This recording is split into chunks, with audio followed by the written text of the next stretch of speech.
Welcome to the Retro Feature of the Week, presented by Gamers R Us. This is Alex, and this week we're talking about Deus Ex.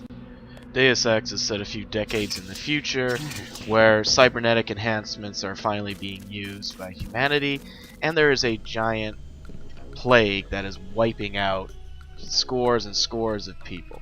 And it's here where you take up the role of J.C. Denton. And by the way, it doesn't really matter what you make your real name as, you're still going to show up as J.C. Denton, because that's, your code name and all that. And UNATCO, a UN security agency. And if you'll notice at the beginning of the game, you speak to a man named Manderley, who's a very influential character, is a recurring character throughout the game. And if you played Deus Ex Human Revolution, you will see that in the initial stages of the game, for instance, when you first go to the morgue to collect the hub or whatever it is, they talk about Manderley. The story takes twists and turns, which includes those involving JC and his brother Paul. There's conspiracies abound. You travel to a score of different locations, ranging from the US to crazy underwater bases to Hong Kong. From the outset, you should know that this game is very much has an old style flavor. You can interact with a lot of different things in the environment. There are a lot of different ways to get around. And for instance, hacking and lockpicking and all that, you simply use a tool. There's no real mechanic here you're using. Admittedly, you can definitely tell this is an Unreal Engine game. It is one of those games that in some ways ages pretty well, especially if you got the Game of the Year edition on Steam, because you can really pump up the resolution of textures and all of that. But there are just some things in the environment which look pretty ugly. There are a lot of people that don't remember when this was AAA graphical quality.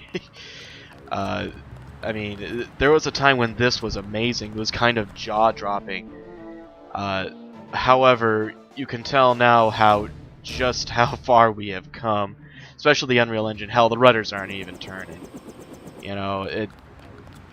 That car specifically is amazing. Now, this is a game where stealth is your best friend. Throughout most of the game, really, you want to be stealthing around.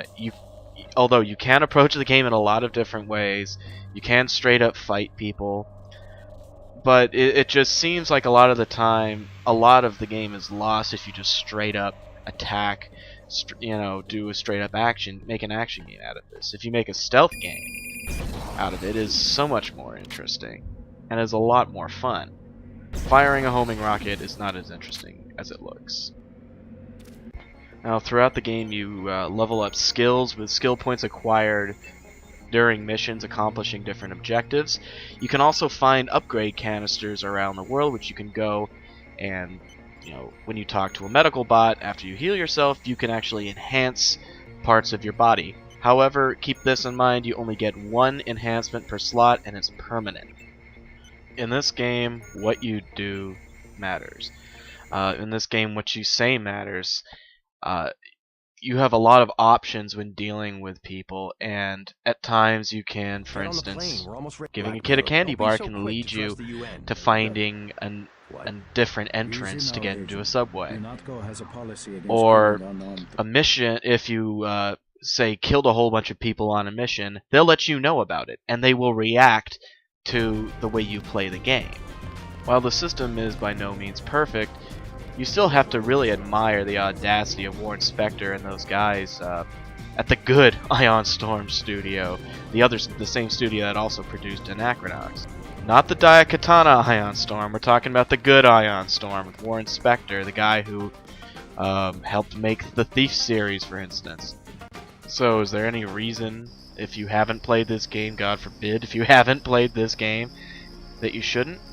Absolutely not. This is a classic. It's one of the greatest ever made. I know that gets thrown out there a lot, but it really is. It's really in a tier with very few other members, Not by itself, but it's on the kind of Thief tier, the No One Lives Forever tier, the Half-Life tier of games that were just excellent.